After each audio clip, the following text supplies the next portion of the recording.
বন্ধুরা চলো তো দিদি কি করতেছে একটু দেখে আসি। দেখি ওই যে দেখো কোন জায়গায় বসে রয়েছে। এই যে দেখো বন্ধুরা কি করতেছে। ওদি কি করতেছেন আপনি? মাছ কাটতেছেন? ওহো, তা মাছ কোন জায়গা পাইছেন? দোকানে পাইছি, মাছের দোকানে। ও, বাজারতে আনছেন? হ্যাঁ। জ্যান্ত মাছ এটা? হ্যাঁ। পুরা টাটকা না? তো কি বানাবেন আজকে এই দিয়ে? আজকে দিয়া এটা ভালো কিছু বানাবেন, ঠিক আছে? হ্যাঁ। আর সবার যাতে ভালো লাগে সেরকম একটা কিছু রেসিপি আজকে কিন্তু আপনি বানাবেন। হ্যাঁ হয় বন্ধুরা, এই যে দেখো দিদি মাছ ধরছে। তো মাছটা কিন্তু একদমই জ্যান্ত মাছ। একজন নিয়ে এসেছিল, তা সেখান থেকে কিনে আনা হয়েছে বাজার থেকে। তো এখন এই মাছটা দিদি কেটে কুটে পুরা ধুয়ে রেডি করে তারপরে ঘরে নিয়ে যাবে। আর এটা দিয়ে আজকে নতুন কিছু একটা রেসিপি হবে। তা তোমরা সাথে থাকো আর দেখতে থাকো। আর এই যে দেখো বন্ধুরা, ডিম কিন্তু অনেকটাই ডিম হয়েছে। মাছটা কিন্তু 1 কেজি ছিল, তো ডিম কিন্তু আধা কেজি হয়ে গেছে। তা যাই হোক, ভালো হয়েছে। মাছ আর ডিম দুটোই খাওয়া যাবে, কোনো অসুবিধা নাই। আর দিদি দেখো মাছগুলি কত সুন্দরভাবে ধরছে, পুরা পরিষ্কার করে। যাই হোক, মাছগুলি ধুয়ে দেয় নিক। তো দেখা হচ্ছে আবার ঘরে গিয়ে রান্নার কাছে। এই যে দেখো বন্ধুরা, আমাদের গাছের কাঁঠাল দেখতেছো? তো একটা কাঁঠাল আমি এখন কেটে নিই।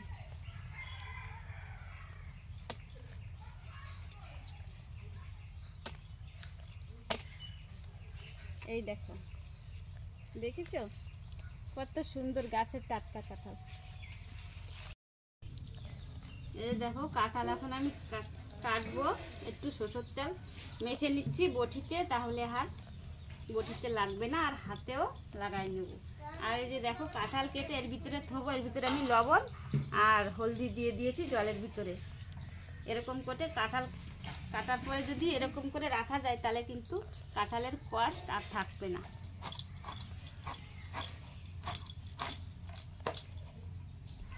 এই যে দেখো কত সুন্দর কাঁঠালটা, পুরা কচি, কষ বেরোচ্ছে। এই যে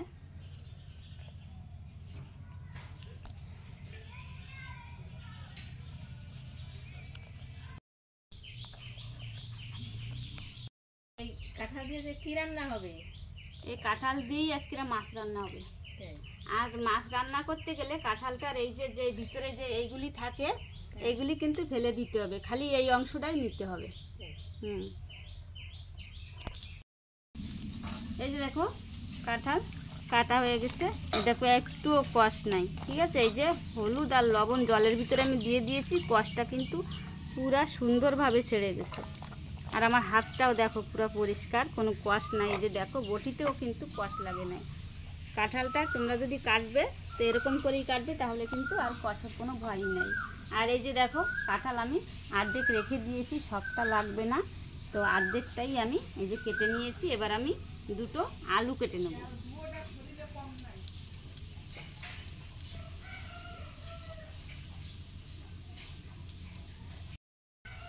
এই যে দেখো ঠিক কাঁঠালের সাইজ করেই গোটা গোটা করে আলুটা কেটে নিয়েছি। এই যে দেখো আলু আর কাঁঠাল কেটে নিয়েছি। এবার আমি চলে যাব ঘরে, দেখি দিদি সেই মাছ দিয়ে কি করছে, দেখা যাক। তা তোমরা চলো, তোমাদেরও দেখাই। ওদি কি করতেছেন? মাছ ভাজতেছেন? ওহো, এই যে দেখো বন্ধুরা, মাছগুলি দিদি ধুয়ে ঘরে এনে কিন্তু ভাজাও রেডি বসিয়ে দিয়েছে। আর আমি ওই পাশে কাঁঠালটা কেটে নিলাম। তা আজকেরা এই মাছ আর কাঁঠাল দিয়ে কিন্তু রেসিপিটা হবে। তা দারুণ একটা রেসিপি হবে, তোমরা কিন্তু সাথে থেকো আর দেখতে থেকো। এই যে দেখো আমি মাছ আর কাঁঠাল দিয়ে রান্না করব, তার জন্য যেই মশলাটা লাগবে, তো আমি সব মশলা রেডি করে নিয়েছি। তোমাদের আমি বলে দিচ্ছি, এটা হচ্ছে গোটা জিরা, এটা হচ্ছে সাদা শস্য, এখানে আছে 3টা শুকনো লঙ্কা, আর আছে আদা, আছে কাজু বাদাম। এইগুলি সব আমি একসাথে করে এবার গ্রাইন্ডারে বেটে দেবো।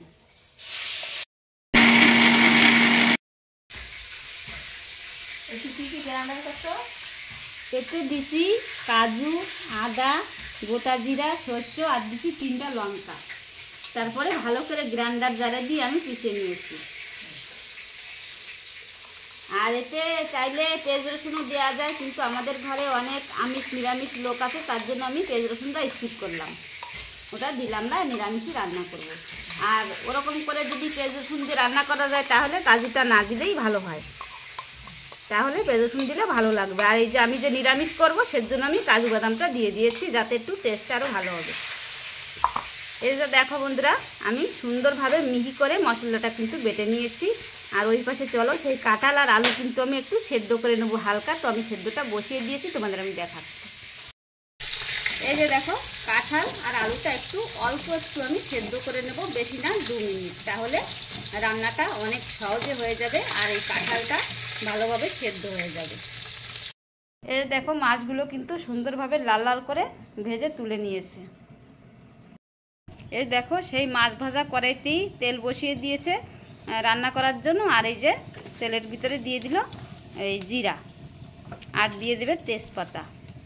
তো বন্ধুরা, রান্নাটা কিন্তু দিদি আমি মিলেমিশে দুজনই করছি, কেন একা করতে গেলে অনেক লেট হয়ে যাবে, তাই একটু হেল্প করে, দুজন হেল্প করে রান্নাটা হচ্ছে। কি দিচ্ছেন আবার ওতে? ও, আবার 4-5টা মেথি দিয়ে দিল ভালো একটা সেন্ট বেরোনোর জন্য। তো তেজপাতাগুলি দিয়ে দেন, হয়ে গেছে তো, দিয়ে দেন, হয়ে গেছে। এই দেখো, ফোড়নটা এবার লাল লাল করে ভেজে নিতে হবে। দেখো, ফোড়ন ভালোভাবে ভাজা হয়ে গেছে, এবার দিয়ে দেবে বাটা মশলা। দেখো, কাঁঠাল আর আলু 2 মিনিট সেদ্ধ করে আমি জলটা ঝেড়ে নিয়েছি। এবার এই মশলাটা ভালোভাবে ভেজে নেবে, যাতে মশলা থেকে জলটা পুরো টেনে যায়, সেরকম করে মশলাটা ভেজে নিতে হবে তেল ছাড়া পর্যন্ত।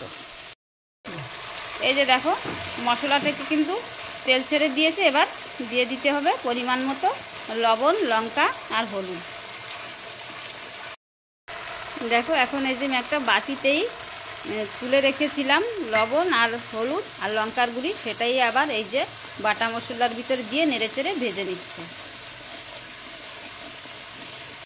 দেখো, সব কিছু মশলা খুব সুন্দরভাবে কিন্তু ভাজা হয়ে গেছে। এবার দিয়ে দিচ্ছে সেই সেদ্ধ করে রাখা আলু আর কাঁঠাল। এবার নেড়েচেড়ে কাঁঠাল, আলু আর মশলার সাথে মিশিয়ে দেবে।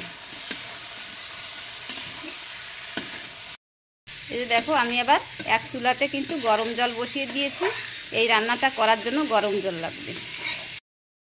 এই যে দেখো, ভালোভাবে কিন্তু কষানো হয়ে গেছে, এবার দিয়ে দেবে গরম জল।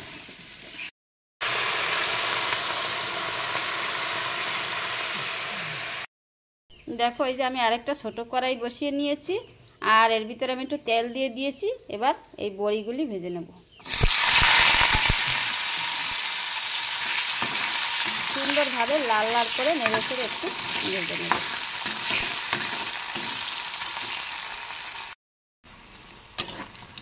বড়ি ভাজা হয়ে গেছে, তুলে নেব।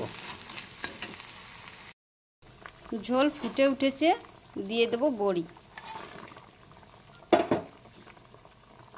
একটু নেড়ে চেড়ে মিশিয়ে দেব।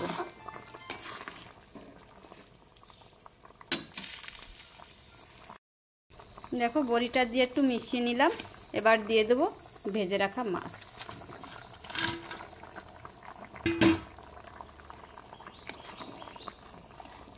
মাছটাও একটু নেড়ে চেড়ে মিশিয়ে নেব।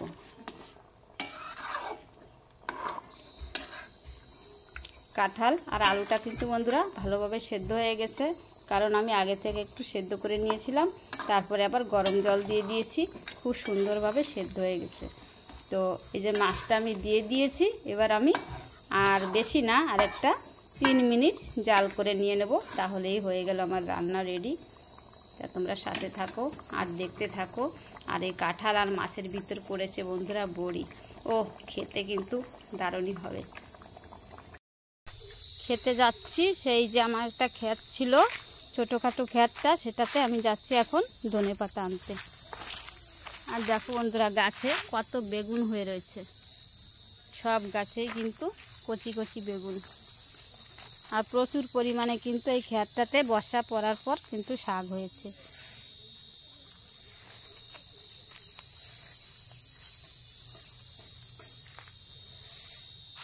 এই যে দেখো, ধনেপাতা এখান থেকে আমি কিছুটা ধনেপাতা তুলে নেব। এই যে দেখো ধনেপাতা তোলা হয়ে গেছে, এবার চলে যাব ঘরে। এই যে দেখো 3 মিনিট ফুটিয়ে নিয়েছি, তো তরকারিটা কিন্তু এবার হয়ে গেছে। এবার আমি উপর থেকে একটু ধনেপাতা দিয়ে দেবো, একটু গরম মশলার গুঁড়ি,